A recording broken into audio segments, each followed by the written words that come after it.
Well, it's a foggy, murky Christmas Eve, and by the time you see this, Christmas will have come and gone. I thought this morning we'd have a quick look round the plot, see what's pending, what jobs I've still got to do, the winter work that I'm going to carry on with, and, well, just a state of play on the allotment just before Christmas. So, compost is coming along nicely. I still need to put a pile of compost on the edge of this one to drag forward, and probably a pile of compost just in front of the parsnips there to drag forward, and then that will be done. This large bed will be my last area to put compost onto, because I don't know how much I'm going to have left. I think I'm going to be short, but we'll see. And these beds over here, I've still got a little bit of pushing around of that soil, see if I can get rid of any more of the bindweed and couch grass before I start to prepare it. And I'd quite like to have some compost on there. This is my bed that's really struggling with the influx of couch grass, so I've dug down. I think I'm going to need to dig down some more, probably not today. And the more and more I think about it, the more I think I benefit from driving some sort of barrier down into there. So that one's on my plan. I've got some recovery to do on some of these raised beds. You can see how this old wood that I've been using is gradually decaying and breaking down. That's true on that one where it's leaning over, and this one, well, the front's leaning over and I've got some gaps. That one's not a lot better, but I don't think I'm going to be buying wood, so I have to get my thinking cap on. You can see how just a few days uncovered, and this bed unfortunately is already a cat litter tray, hence all the nets everywhere. Over here things are pretty well done. All the beds have got covered in compost or a pile of compost ready to cover. This is a job that I've been delaying for some time. I put this patio in about this time last year and it's been a real success, but I never finished the edge, and subsequently the pavers work their way forward and are a little bit rocky, and if I move my tripod you can see how that one's cracked, so I need to fix that. That might be on my agenda today. I've got a feeling it's a good time to do it. Up on the fruit garden, there's a little project looming, removing all the weed that's come through the holes that I planted the gooseberries into.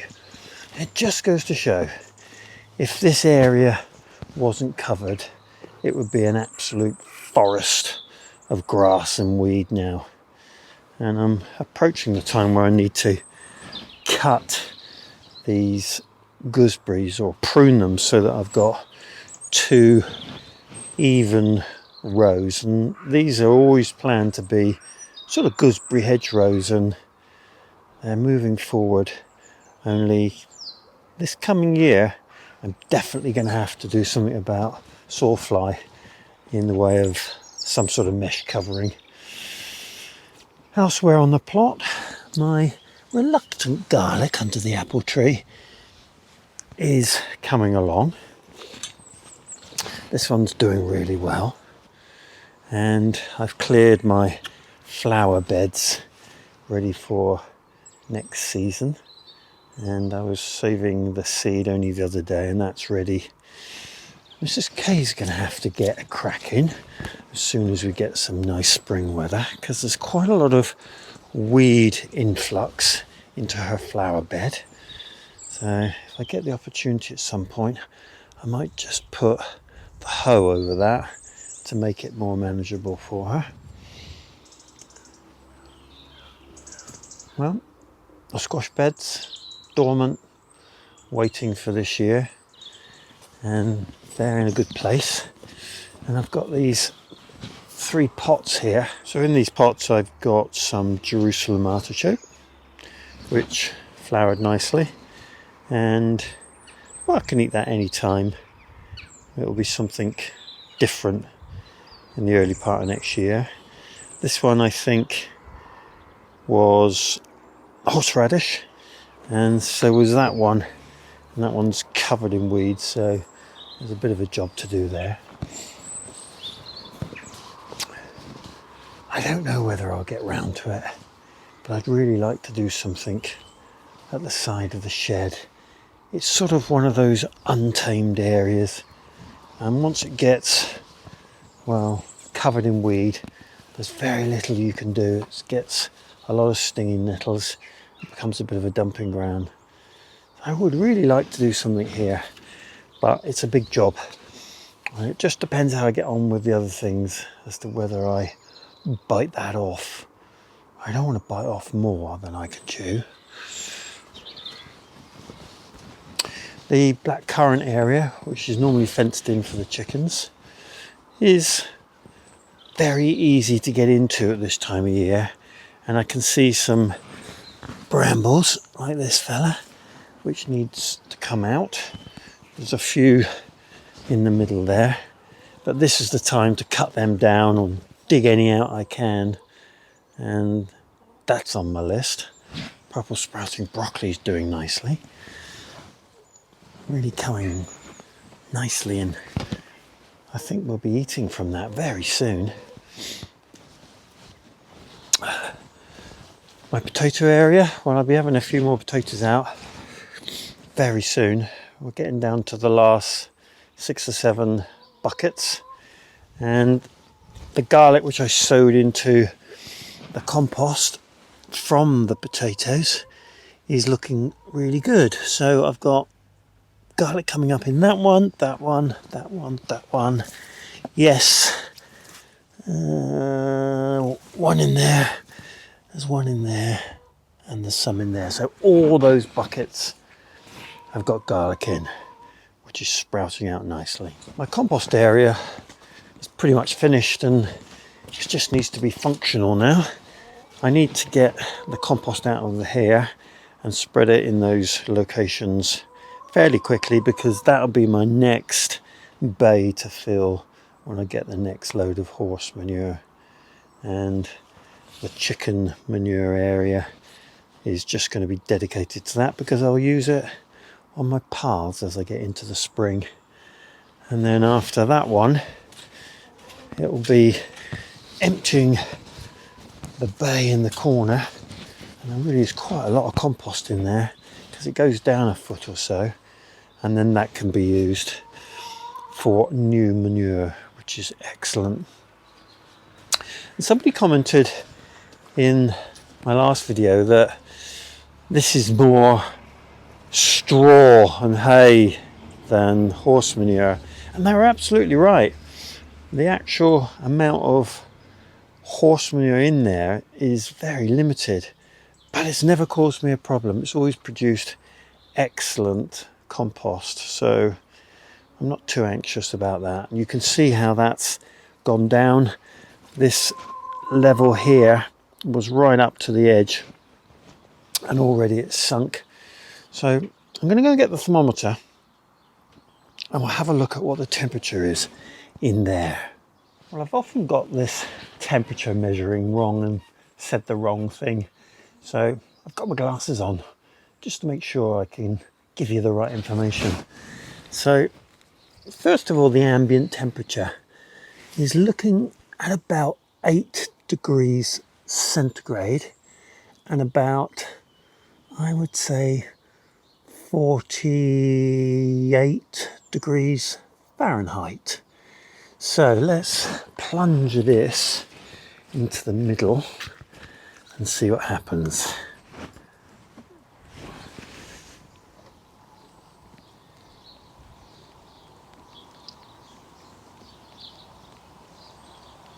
Well, that's certainly swung to the right, and it looks like we're going to settle on about 60 degrees centigrade and 140 degrees Fahrenheit. It just shows you how quickly it gets hot in here, and of course that is essential to killing off all those weed seeds. And this will need turning because this material on the surface won't be getting that warm, and it's important that it gets rotated. But I'm going to let it really warm up over the next week or so. And we're actually moving on there to about 62 degrees centigrade. And as you can see, this thermometer is marked with red and green, and the green meaning absolutely perfect for your compost. Well, this is exactly what happened yesterday with the weather. Started off foggy and then started to rain. So limited to what I can get done today.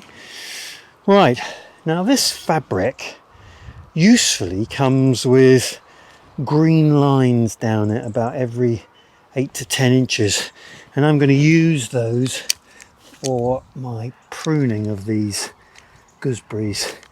So I can just cut down to the line, trimming it all the way, which will give me the shape I want. And so I'm looking for, as I said before, a hedgerow really of gooseberries, and that's perfect because it means that I get a walkway of about 18 inches in between, and then everything else is trimmed to that edge, and it really only takes minutes, no having to stand back and work out what to do.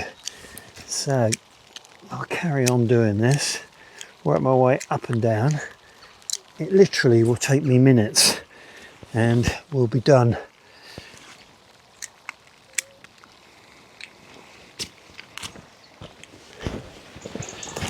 Right, there we are. So this is going to be about 24 inches, 2 foot wide hedge, and this one the same. So we'll have an 18-inch pathway and 2 hedgerows that are 24 inches wide. It's a bit wet today to start on the weeding necessary here, but as soon as I get a reasonably dry day, I'll get in amongst that and get control of it. And then it's all about working out how to prevent the sawfly massacring these bushes, which they did last year, and we'll work that out. Good times.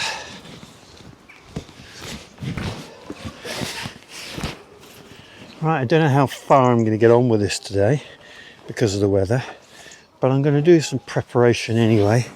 Like all these jobs, if you can get a little bit done at a time, then it does help. So I'm going to take this net down because the chickens are not coming out because of the bird flu, so it's not serving any purpose out here. I'll just fold it around and store it over there on the right hand side, so as soon as they can come out, it'll be ready to use, and that'll give me a decent working area to have a look at the edge of this patio. Now, I've been storing 1 or 2 bits of wood,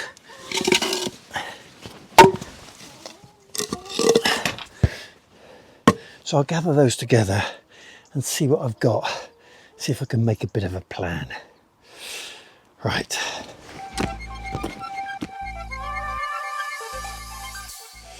Okay, it really is a mishmash of odds and ends, and I've got some really useful pieces of wood. This old decking, which one of the neighbours was getting rid of, is sufficiently long, I think, to do the whole stretch, and that's going to make the basis of the edge. So I've got to work a way of fixing it, and looking at it, I could bash some spikes in, but I think just treading on this edge over time will push it out. So what I'm thinking is take up this first row of paving stones and remove that broken one, and then take some lengths of wood, which I got to decide which ones are best, and push them in horizontally so that the end of the wood sits here, and then I'll be able to put the pavers on top and then screw these side pieces into the ends of the wood. And I think that'll anchor it, because they'll be under the weight of the paving stones and deep into the patio. And I think that'll probably hold out more. If in due course I do need to put some stakes in, I can always do that later. So I think this job's going to be a bit of a time job, and I think get the pavers up and see if I can get those horizontal pieces in perhaps 4 or 5 places so that I've got some good fixings. We'll see. That's my plan. Let's see how I get on. Right, let's lift these. I need to put them somewhere where they're not going to break and I don't have to carry them too far. So just behind me, I think. And underneath, the sand that I put down, of course, has eroded away where the water's gone down the edge of the stones and washed the sand. I've got a bit of sand here which I'm going to use just to beef it up a bit. And then ultimately, when the wood fascia is in, I can backfill it with some sand and maybe some soil if I have to. And this one's got to go because it's broken. I'll have to use that elsewhere. Swap one out somewhere.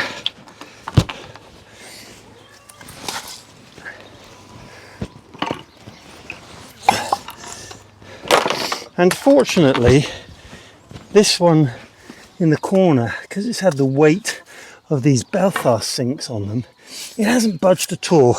And that's great because it gives me a line that I can take to make sure that everything's reasonably even. Right, I've got to work out now how I get something underneath there. So I'm going to move all the weed and just dig down a little bit and see what gap I've got to play with to push something underneath. So far so good. I was wondering where I get the sand from to backfill once I put the edge in, but of course anything I put into the existing sand will displace some, so I think I'll have plenty of sand. And I put a bar in there and just tapped it a couple of times with a hammer, and of course it just displaces the sand, which will lift the stones. So I think what I'm going to have to do is take another row of stones up, make my channel all the way in, get my beams set in the right positions, and then just level it off, make sure they finish at the right point down here, and then put the stones back on. That'll be so much easier than belting bits of wood underneath and displacing all the patio. So that's the next step. Move that wood back, lift the stones, make some more channels.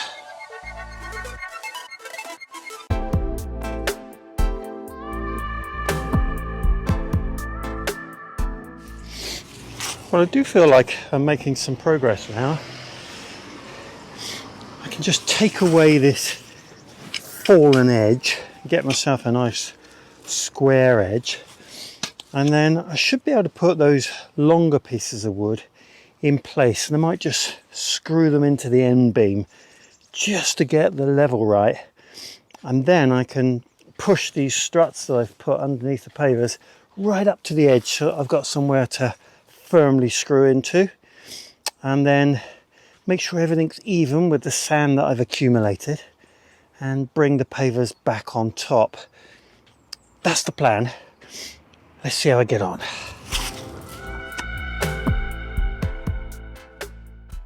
Well, the good news is that these beams are plenty long enough for the whole width. In fact, I'm going to have to cut them down And what I don't know is whether two of those widths of wood, one on top of each other, will come to the top. I suspect I'll need to put another piece of wood underneath just to get the height right. But there's nothing short now of cutting at least one of these. I quite like the way it will sit under that paver, so the bottom one needs to be longer than the top one. So I think I'm going to cut one of them, probably the one that goes underneath the paver, all the way down to the edge of the patio. So about here, make myself a little mark, and then I'll slot that in, and using the piece that I cut off, I'll just get a feel for the height of it. So nothing short of a bit of cutting next. Oh, look at that slug egg collection there. That's where they get, folks. Any nook or cranny, they'll be in there, so I'll be getting those out too.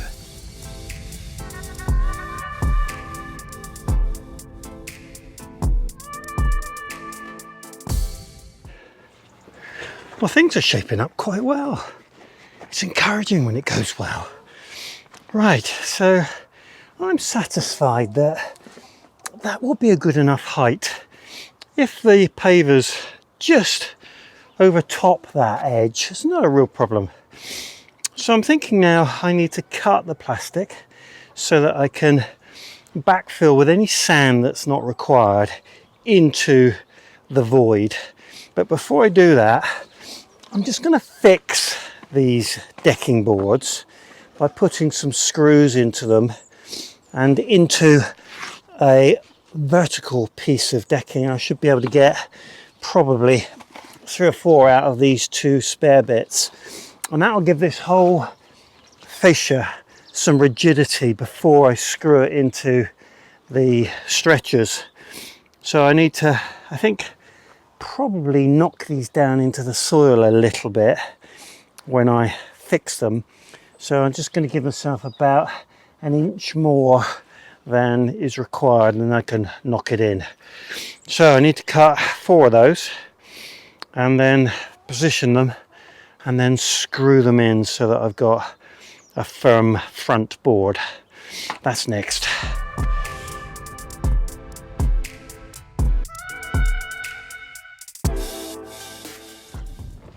Oh, wet wood. No fun cutting wet wood at all, but I got there. So I've got myself 3 of these, one already in, and I'm just going to put them in between where the stretchers are coming across, and I'll knock them into the ground a bit, get everything a bit square, and then it'll be a case of screwing them into these planks. Let's get this one a bit further up. There. And I'm going to use these really long bolts, and they've got a star fitting at the end for putting your bit in, and they go in really hard, so they'll go in with loads of extra. And I'll also use these to go into the stretchers when I've got everything nice and stable. So the next step is probably just to push some stakes in to hold everything while I fix these, and I'll knock these down into the ground, and then hopefully we'll be ready for working out how the stretchers line up and fixing those. Right, let's go.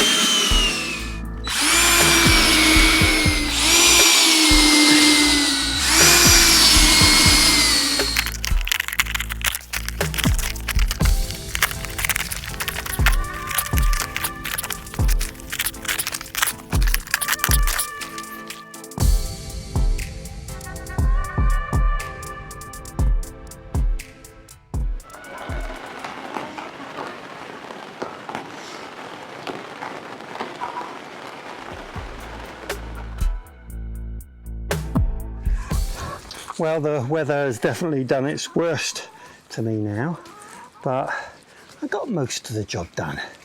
So there's going to be some fine adjustments needing to be made. I think I'm going to have to lower that stretcher, just take out the screw and get it down a little bit, but that's a small adjustment.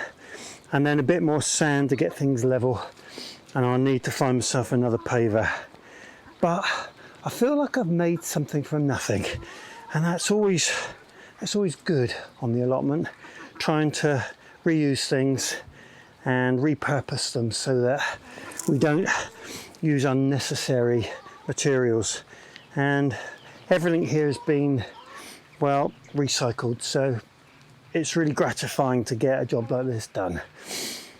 Okay, well, we'll wait for some better weather to finish it off. Or it leaves me to wish you a happy new year. Hope you had a great Christmas. And if you like my videos, then why not click the like button and the subscribe button. And if you want to get my uploads on a Wednesday and a Sunday, click the bell, which I think's over there. Diolch yn fawr.